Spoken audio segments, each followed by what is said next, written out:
Hi friends, இன்னைக்கு நம்ம என்ன பார்க்க போறோம் அப்படினு பாத்தீங்கன்னா செயின் ஸ்டிச்சஸ் தான் பார்க்க போறோம். சோ இன்னைக்கு செகண்ட் கிளாஸ்ல செயின் ஸ்டிச்சஸும் அண்ட் ஜெரில எப்படி செயின் ஸ்டிச்சஸ் போடுறது அப்படிங்கறத நம்ம பார்க்க போறோம். ஸோ இன்றைக்கி பார்த்திங்க அப்படின்னா ஷூயிங் த்ரெட்டில் தான் நம்ம செயின் ஸ்டிச்சஸ் போட போகிறோம். அதுக்கப்புறம் வந்துட்டு நம்ம ஜரிலையும் போட போகிறோம். ஓகேங்களா? அதுக்கப்புறம் எண்டு நாட் எப்படி போடுறது அப்படின்னு சொல்லி தர போகிறேன். ஸோ இப்போ பார்த்திங்க அப்படின்னா இந்த பாக்ஸ் எதுக்கு அப்படின்னா இந்த த்ரெட்டு வந்துட்டு உள்ளே போட்டு நம்ம ஒர்க் பண்ணுறதுக்கு தான். ஏன்னா நம்ம ஒர்க் பண்ணும்போது அந்த த்ரெட்டு வந்துட்டு வெளியில் போட்டுட்டிங்கன்னா ஒன்றா சிக்கு விழுந்துடும். அப்படி இல்லைன்னா நூல் போய்கிட்டே இருக்கும். ஓகேங்களா? அந்த த்ரெட்டு வந்துட்டு கட் ஆகாமல் கரெக்டாக வரதுக்கோசரம் தான் இந்த பாக்ஸ் மாதிரி வச்சுருக்கேன். ஸோ நீங்களும் இந்த பாக்ஸ் மாதிரி ரெடி பண்ணி வச்சுக்கோங்க. இந்த த்ரெட்டில் தான் நான் ஸ்விங் த்ரெட்டில் தான் போட போகிறேன். ஸோ இது வந்துட்டு நான் டபுள் ஸ்டாண்ட் எடுக்க போகிறேன். ஓகேங்களா? ஸோ டபுள் ஸ்டாண்ட் எடுத்து எப்படி போடுறதுன்னு நான் சொல்கிறேன். ஸோ இங்கே பாருங்கள், இந்த மாதிரி நான் டபுள் ஸ்டாண்ட் எடுத்திருக்கேன். உங்களுக்கு கிளியராக தெரியும்னு நினைக்கிறேன். ஓகேங்களா? ஸோ இந்த மாதிரி நாட் போட்டுக்கிட்டேன். எண்டில் இந்த மாதிரி நாட் போட்டுட்டேன். இப்போ உங்களுக்கு தெரியும் நினைக்கிறேன். எண்டில் இந்த மாதிரி நாட் போட்டேன். ஃபஸ்ட்டு நான் ஆரம்பிக்கலாம். எப்படி ஆரம்பிக்கிறதுன்னு பாருங்கள். ஸோ நான் இங்கேருந்து ஆரம்பிக்க போகிறேன். இங்கேருந்து ஆரம்பிக்கலாம். ஸோ நான் முன்ன சொன்ன மாதிரியே வந்துட்டு என்ன பண்ணணும்னா ஃபஸ்ட்டு நீங்கள் போடுறதுக்கு முன்னாடி ஃபிங்கருக்கு ஒரு எக்ஸசைஸ் மாதிரி கொடுக்கணும். ஓகேங்களா? ஸோ எக்ஸசைஸ் மாதிரி கொடுத்துட்டு அதுக்கப்புறம் என்ன பண்ணணும்னா நீங்கள் நீடில் கீழே இன்செர்ட் பண்ணிக்கோங்க. இன்செர்ட் பண்ணிவிட்டு நான் சொன்ன மாதிரியே அந்த த்ரெட்டு கீழேருந்து அந்த த்ரெட்டு எடுத்துக்கோங்க. நீங்கள் ப்ராக்டிஸ் பண்ணியிருப்பீங்கன்னு நினைக்கிறேன் எப்படி எடுக்கணும் அப்படின்ட்டு. ஸோ இப்போ உங்களுக்கு தெரியறதுக்காக நான் ஸ்டிச்சஸை வந்துட்டு கொஞ்சம் பெருசாக போட்டு காமிக்கிறேன். ஓகேங்களா? இது வந்து இப்போ நம்ம போட்டுட்ருக்கிறது பார்த்திங்க அப்படின்னா செயின் ஸ்டிச்சஸ். ஓகேங்களா? ஏற்கனவே வந்துட்டு ஃபஸ்ட் டேயில் சொல்லியிருப்பேன் செகண்ட் கிளாஸில். ஸோ செயின் ஸ்டிச்சஸ் எப்படி போடுறது அப்படின்ட்டு. ஸோ அது நீங்கள் ப்ராக்டிஸ் பண்ணியிருப்பீங்கன்னு நினைக்கிறேன்.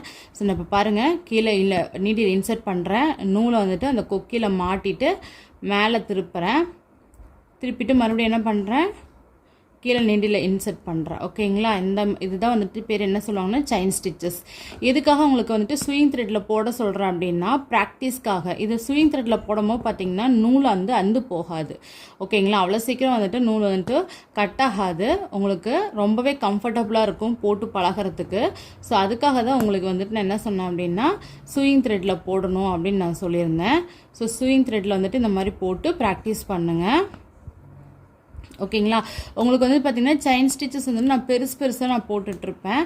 ஸோ வந்துட்டு ப்ராக்டிஸ்க்காக தான் நான் உங்களுக்கு பெருசாக நான் போட்டு காமிக்கிறேன். ஓகேங்களா? நீங்களும் வந்து ஃபஸ்ட்டு ப்ராக்டிஸ்க்காக பெருசாக போட்டு பழகுங்க. ஸோ நிறைய பேர் பிகினர்ஸ் இதில் ஜாயின் பண்ணியிருக்கீங்க. ஆரி கற்றுக்கிட்டவங்களும் ஒரு சில பேர் இதில் ஜாயின் பண்ணியிருக்கீங்க.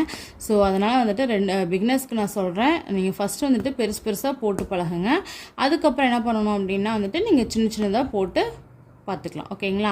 ஸோ இதை பார்த்தீங்க அப்படின்னா வந்துட்டு செயின் ஸ்டிச்சஸ். இது வந்துட்டு நம்ம ஸ்விங் த்ரெட்டில் போடுறோம். எப்போயுமே வந்து பார்த்தீங்கன்னா ப்ராக்டிஸ்க்கு நீங்கள் ஸ்விங் த்ரெட்டில் தான் போட்டு ப்ராக்டிஸ் பண்ணணும். அதுக்கப்புறம் பார்த்தீங்கன்னா ஜரியில் வந்துட்டு செயின் ஸ்டிச்சஸ் எப்படி போடுறது அப்படிங்கிறத உங்களுக்கு நான் சொல்லித்தரேன். ஸோ இப்போ பாருங்கள், ஜரியில் வந்து பாருங்கள் நான் பாக்ஸ்குள்ளார இதை போட்டுட்டேன். நம்ம இழுக்கும் போது பார்த்தீங்க அப்படின்னா அந்த த்ரெட்டு வந்துட்டு அந்த த்ரெட் வந்துட்டு எங்கேயுமே வெளியில் போகாது. ஓகேங்களா? அந்த பாக்ஸ்குள்ளேயே தான் சுற்றி இருக்கும். நம்ம சிக்கலும் போடாமல் இருக்கும். ஓகேங்களா? நான் இதில் ஜரியில் பார்த்தீங்க அப்படின்னா சிங்கிள் ஸ்டாண்டு தான் எடுக்கணும். ஓகேங்களா? இங்கே பாருங்கள், ஜரியில் பாருங்கள் நான் சிங்கிள் ஸ்டாண்டு தான் எடுத்திருக்கேன். ஓகேங்களா? ஸோ இது எப்படி போடுறது அப்படிங்கிறத பார்க்கலாம். ஸோ நான் வந்துட்டு இங்கேருந்து ஆரம்பிக்கிறேன். நாட் போட்டுக்கோங்க. போடுறதுக்கு முன்னாடி நாட் நல்லா ஸ்ட்ராங்காக போட்டுட்டு என்ன பண்ணணும் அப்படின்னா எப்பயும் போல தான். ஓகேங்களா? இதுவும் பார்த்தீங்க அப்படின்னா வந்துட்டு உங்களுக்கு ஜரியில் பார்த்தீங்க அப்படின்னா சீக்கிரமாகவே நூல் கட் ஆகாது. சில்க் த்ரெட்டில் கட் ஆகிற மாதிரி சீக்கிரமாக நூல் கட் ஆகாது. ஸோ இந்த மாதிரி ஜரியில் வந்துட்டு போட்டு பழகிக்கோங்க. அது இல்லாமல் பார்த்தீங்க அப்படின்னா வந்துட்டு உங்களுக்கு ஜரியில் வந்துட்டு காட்டன் த்ரெட்டாக இருக்கிறதா பார்த்து வாங்கிக்கோங்க. ஓகேங்களா? அந்த நூல் பிரிஞ்சால் பார்த்தீங்கன்னா காட்டன் த்ரெட்டாக வரும். ஸோ அந்த மாதிரி இருக்கிறத வாங்கிட்டிங்கன்னா உங்களுக்கு ரொம்பவே ஈஸியாக இருக்கும். ஓகேங்களா? அதுவும் நல்லாயிருக்கும். ஓகேங்களா? அதே மாதிரி வந்துட்டு இப்போ ஏன் சில்க் த்ரெட்டில் போட வேணாம் அப்படின்னு சொல்கிறேன்னா, நீங்கள் பிகினர்ஸ் அப்படிங்கிறனால பார்த்தீங்க அப்படின்னா சில்க் த்ரெட்டில் போடும்போது அடிக்கடி த்ரெட்டு கட் ஆகிட்டே இருக்கும். உங்களுக்கு போடுறதுக்கே உங்களுக்கு சிரமமாக இருக்கும். ஓகேங்களா? அதனால் வந்துட்டு சில்க் த்ரெட்டில் இப்போ போட்டு பழகாதீங்க. நீங்கள் ஜரி த்ரெட்லேயும் அண்ட் ஸ்விங் த்ரெட்லேயும் நீங்கள் போட்டு பழகுங்க. ஓகேங்களா? ஸோ பாருங்கள், செயின் ஸ்டிச்சஸ் நம்ம வந்துட்டு லாங்காக வந்துட்டு போட்டு பார்த்தாச்சு. ஓகேங்களா? ஸோ இப்போ அடுத்தது வந்துட்டு நம்ம ஃபஸ்ட்டு செயின் ஸ்டிச்சஸ் வந்துட்டு ஸ்விங் த்ரெட்டில் போட்டு பார்த்தோம். நெக்ஸ்ட்டு ஜரி த்ரெட்டில் போட்டு பார்த்தோம். அடுத்தது வந்துட்டு எண்டு நாட் எப்படி போடுறது அப்படிங்கிறத நம்ம பார்க்கலாம். ஸோ நீங்கள் எண்டு நாட் இப்போ நாட் வந்துட்டு ஒரு ஒரு வேலை செஞ்சிட்ருக்கீங்க, இந்த ஆரி ஒர்க் போட்டுட்ருக்கீங்க, இடையில ஒரு வேலை வருது. வேலை வரும்போது அந்த இடத்துல என்ன பண்ணணும்னா, நீங்கள் நாட் போட்டுட்டு தான் நீங்கள் அந்த வேலையை பார்க்க போகணும். அப்படி இல்லைன்னா அந்த நாட்டை தெரியாமல் கை தவறி இல்லை உங்கள் காலில் அந்த த்ரெட்டு மாட்டி இழுத்துக்குச்சு அப்படின்னா இந்த மாதிரி வந்துட்டு சல்லுன்னு கழண்டு வந்துடும்.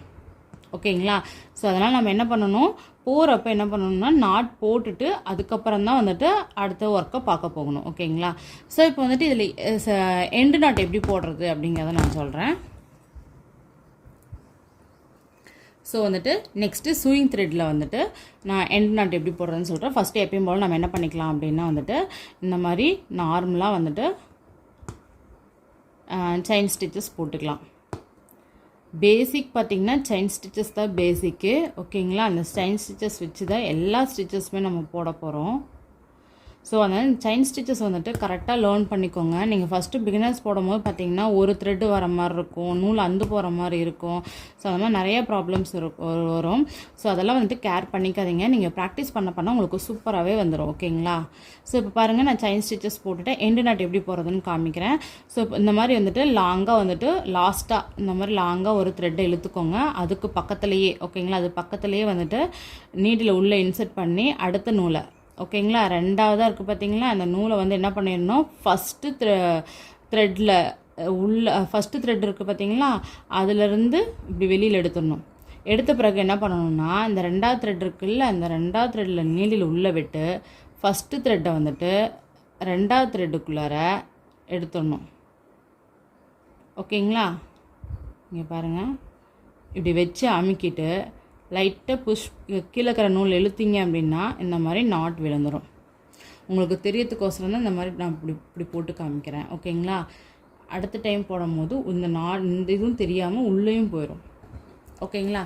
இப்போ ரெண்டாவது நாட்டு போட்டு காமிக்கட்டுமா? ஸோ ரெண்டாவது நாட்டு போட்டு காமிக்கிறேன். ஸோ இப்போ வந்துட்டு ரெண்டாவது நாட் போட்டு காமிக்கிறேன் நான் மறுபடியும். ஸோ இப்போ வந்துட்டு என்ன பண்ணுறேன் அப்படின்னா, இதுக்கு ஒரு நம்ம பேர் வச்சிடலாம். இங்கே லாஸ்ட்டாக போட்டது இதுக்கு பேர் வந்துட்டு லாங்காக இருக்கிறது பேருக்கு வந்துட்டு எக்ஸு. ஓகேங்களா? இந்த எக்ஸு த்ரெட்டுக்குள்ளாரையே நீடில் இன்சர்ட் பண்ணி பக்கத்தில் ஒய் த்ரெட்டை எடுக்கிறோம். அதாவது கீழே இருக்கிற ஒய் த்ரெட்டை எடுக்கிறோம். எடுத்துகிட்டு என்ன பண்ணணும்னா எக்ஸ் த்ரெட்டுக்குள்ளார கொண்டு வந்துடணும். ஒய் த்ரெட் எடுத்து எக்ஸ் த்ரெட்டுக்குள்ளார நீங்கள் இப்படி கொண்டு வந்துடணும். ஓகேங்களா? கொண்டு வந்துட்டீங்க அப்படின்னா இதுதான் ஒய் த்ரெட்டு. கொண்டு வந்துட்டு ஸோ இப்போ என்ன பண்ணணும் அப்படின்னா எக்ஸ் த்ரெட்டை வந்துட்டு இப்படி மேலாக்க இழுத்து பிடிச்சிட்டு நீடில் இழுத்து பிடிச்சிட்டு ஒய் த்ரெட்டை கீழே இழுக்கணும். ஓகேங்களா? கீழே இழுத்தீங்க அப்படின்னா இந்த மாதிரி நாட் வந்துடும். ஓகேங்களா? இப்போ உங்களுக்கு புரிஞ்சிருக்குன்னு நினைக்கிறேன். எகெயின் வந்துட்டு பக்கத்துலேயே நான் ஒன்று போட்டு காமிக்கிறேன். ஆனால் நீங்கள் ஆரி ஒர்க் போடும்போது இந்த மாதிரி வந்துட்டு வரக்கூடாது, இந்த மாதிரி தெரியக்கூடாது. சப்போஸ் ஸோ இப்போ பாருங்கள், நான் ஜரியில் வந்துட்டு நாட் போட்டு காமிக்கிறேன்.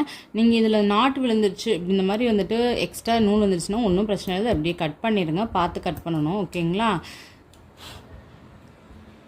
அந்த மாதிரி தெரியாத மாதிரி நாட் போட்டிங்க அப்படின்னா இன்னும் உங்களுக்கு அழகாக இருக்கும். தெரியாத மாதிரி நாட் போடுறது தான் இப்போ சொல்லித்தர போகிறேன். நான் ஜரியில் போட்டு காமிக்கிறேன். ஏன்னா சூயிங் த்ரெட்டில் டபுள் ஸ்டாண்ட் இருக்கனால உங்களுக்கு கிளியராக புரிஞ்சிருக்காதுன்னு நினைக்கிறேன்.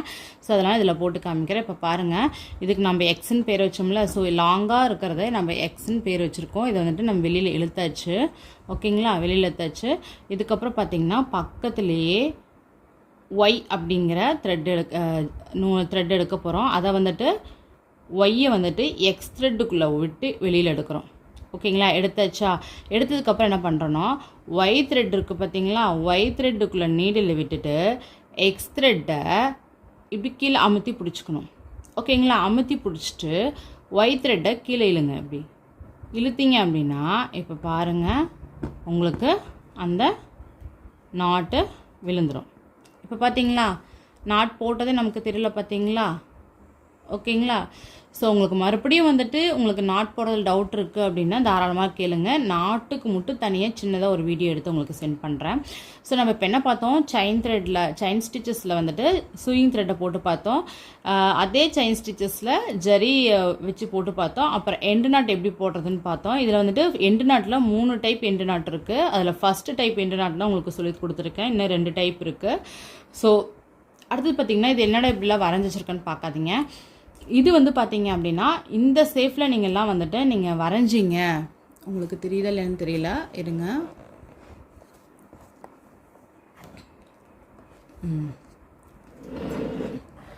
ஸோ இந்த மாதிரி ஓகேங்களா.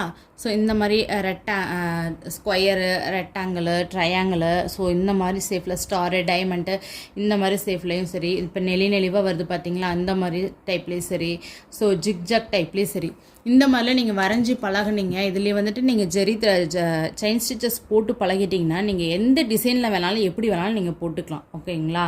ஸோ வந்துட்டு ஃபஸ்ட்டு வந்துட்டு நான் போட்டு காமிக்கிறேன். இந்த கார்னர் வந்துட்டு எப்படி கார்னராக நான் கொண்டு வரது அப்படிங்கிறத நான் சொல்கிறேன். ஓகேங்களா. ஸோ இதை பார்க்கலாம்.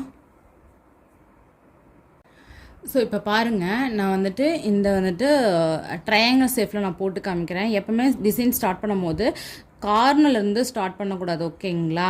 ஸோ சென்ட்ரல்லேருந்து ஸ்டார்ட் பண்ணிங்கன்னா தான் கார்னர் எட்ஜுக்கு நம்ம ஷார்ப்பாக கொண்டு வர முடியும். பாருங்கள், நான் ஸ்டார்டிங் இங்கேருந்து ஹாஃப்லேருந்து ஸ்டார்ட் பண்ணியிருக்கேன். ரொம்ப குட்டி குட்டி தையெல்லாம் நான் போட்டிருக்கேன், உங்களுக்கு தெரியும்னு நினைக்கிறேன். ஓகேங்களா. ரொம்ப குட்டி குட்டி தையெல்லாம் நான் போட்டிருக்கேன். இப்படி தான் வந்துட்டு செயின் ஸ்டிச்சஸ் வந்துட்டு சின்ன சின்னதாக போட்டு பழகணும். ஓகேங்களா. ஸோ நீங்கள் ப்ராக்டிஸ்க்கு பெருசாக போட்டுட்டு போக போக நீங்கள் சின்ன சின்னதாக தான் போட்டு பழகணும். இப்போ பாருங்கள், இங்கே கார்னர் வந்துச்சு. இந்த கார்னரில் வந்துட்டு எப்படி நம்ம வந்துட்டு ஷார்ப்பாக கொண்டு வரதுன்னு பார்க்கலாம். ஸோ நம்ம என்ன பண்ணுறோம் அப்படின்னா வந்துட்டு எகெயின் ஒரு செயின் ஸ்டிச்சஸை போடுறோம். போட்டுட்டு இங்கே கார்னரில் பார்த்திங்கன்னா ஒரு குட்டி லாக் ஸ்டிச்சுன்னு சொல்லுவோம். ரொம்ப குட்டி செயின் ஸ்டிச்சஸோடு போடுறது தான் ஒரு குட்டி லாக் ஸ்டிச்சுன்னு சொல்லுவோம். ஓகேங்களா. ஸோ இந்த லாக் ஸ்டிச்சஸ் வந்துட்டு நம்ம என்ன பண்ணணும் அப்படின்னா இந்த மாதிரி போட்டுக்கணும். போட்டுட்டு எகெயின் நம்ம என்ன பண்ணணும், கீழே த்ரெட்டை வந்துட்டு நல்லா லைட்டாக இழுத்து பிடிச்சிட்டு இப்போ எகெயின் என்னன்னா திருப்பிக்கிட்டு எப்பயும் போல் நம்ம செயின் ஸ்டிச்சஸை போட்டுடணும். ஓகேங்களா. நான் வந்துட்டு உங்களுக்கு ஜெரியில் போட்டு காமிக்கிறேன். ஜெரியில் தான் போட்டு காமிச்சிட்ருக்கேன், ரெட் கலரில். ஸோ பாருங்கள் எவ்வளோ குட்டி குட்டியாக நான் போட்டுட்ருக்கேன் அப்படின்னு. ஸோ நீங்களும் இந்த மாதிரி வந்துட்டு குட்டி குட்டியாக போட்டு பழகுங்க. ரொம்பவே ஈஸியாக இருக்கும். பார்க்குறதுக்கு ஸ்டிச்சஸ் பார்க்குறதுக்கு ரொம்பவே அழகாக இருக்கும். உங்களுக்கே தெரியும் ஓ சூப்பராக இருக்கே அப்படின்ட்டு. உங்கள் டிசைன்ஸ் நீங்களே வந்துட்டு மேக் பண்ணி போடும்போது ரொம்ப ஹாப்பியாக இருக்கும். அது மற்ற கஸ்டமர்ஸ் இன்னும் செஞ்சு கொடுக்கும்போது அதை விட ஹாப்பியாக இருக்கும். ஓகேங்களா. இப்போ பாருங்கள், கார்னர் வந்துடுச்சா. கார்னர் வந்து நான் என்ன பண்ணுறேன், குட்டி லாக் ஸ்டிச்சஸ் தான் நான் போடுறேன். எகெயின் போட்டுட்டு நான் இந்த மாதிரி திருப்புறேன் அப்படி. ஓகேங்களா. இப்படி திருப்பும் போது பாருங்கள், பார்த்தீங்களா. இப்போ நமக்கு அந்த கார்னர் வந்துட்டு நமக்கு கிடச்சிருச்சு. ஓகேங்களா.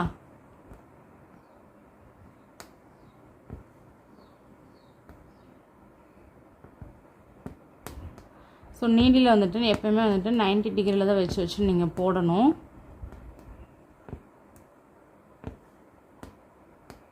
ஏன்னா வீடியோ லென்த்தாக போகுதுன்னு பார்த்துட்டு இருந்தீங்கன்னா நீங்கள் லேர்ன் பண்ணிக்க முடியாது. நீங்கள் பொறுமையாக இந்த வீடியோ வந்துட்டு ஒவ்வொன்றா நீங்கள் பார்த்து தெரிஞ்சுக்கிட்டால் தான் நீங்கள் லேர்ன் பண்ண முடியும். நம்ம வந்துட்டு ஆஃப்லைன் கிளாஸ் அப்படிங்கிற போது பார்த்திங்க அப்படின்னா நிறைய டைம் ஸ்பெண்ட் பண்ணி நம்ம சொல்லுவோம். ஆஃப்லைன் கிளாஸ் அப்படிங்கிறனால பார்த்திங்க அப்படின்னா ஸோ அந்த டைமிங் வந்துட்டு கொஞ்சம் கம்மியாக தான் இருக்கும். ஓகேங்களா. ஸோ அதனால் உங்களுக்கு டீட்டெயிலாக நீங்கள் தெரிஞ்சுக்கணும் அப்படின்னுக்கோசரம் தான் நான் வந்துட்டு இவ்வளோ தூரம் வந்துட்டு டைம் ஆனாலும் ஆகிட்டு போகுது அப்படின்ட்டு உங்களுக்கு சொல்லி கொடுத்துட்ருக்கேன். ஸோ டீட்டெயிலாக கற்றுக்கோங்க நீங்களும். ஸோ இப்போ பாருங்கள், மேலே நல்லா கார்னரில் ஷார்ப்பாக வந்துடுச்சு.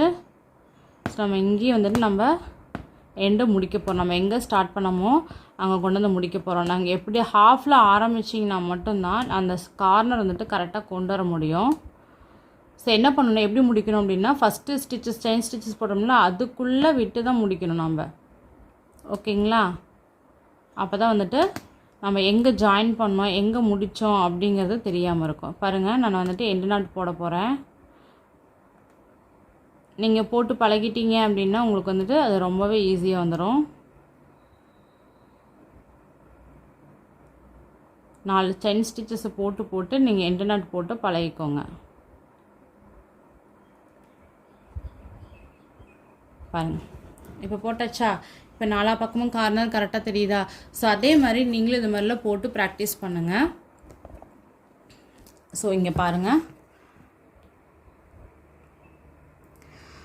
ஸோ இங்கே பாருங்கள், இதெல்லாம் போட்டு நீங்கள் ப்ராக்டிஸ் பண்ணி எனக்கு இன்றைக்கி இல்லைன்னா நாளைக்கு வந்துட்டு சென்ட் பண்ணணும். 2 டேஸ்க்குள்ளே நீங்கள் இந்த வீடியோ உங்களுக்கு எப்போ கிடைக்குதோ அது வந்து 2 டேஸ்க்குள்ளே டெய்லி சொல்லித்தர ஸ்டிச்சஸ்லாம் நீங்கள் போட்டு நீங்கள் ஷேர் பண்ணால் தான் நீங்கள் என்ன மிஸ்டேக் பண்ணியிருக்கீங்க, அடுத்த ஸ்டிச்சஸ்க்கு போகலாமா, இல்லை உங்களுக்கு இதை விட அதிகமாக வேறு ஏதாச்சும் டெக்னிக்கில் சொல்லித்தர முடியுமா அப்படிங்கிறது எனக்கு தெரியும். ஓகேங்களா? ஸோ ப்ராக்டிஸ் பண்ணுங்கள். ப்ராக்டிஸ் பண்ணிட்டு எனக்கு ஃபோட்டோ சென்ட் பண்ணுங்கள். தேங்க்யூ ஃபார் வாட்சிங்.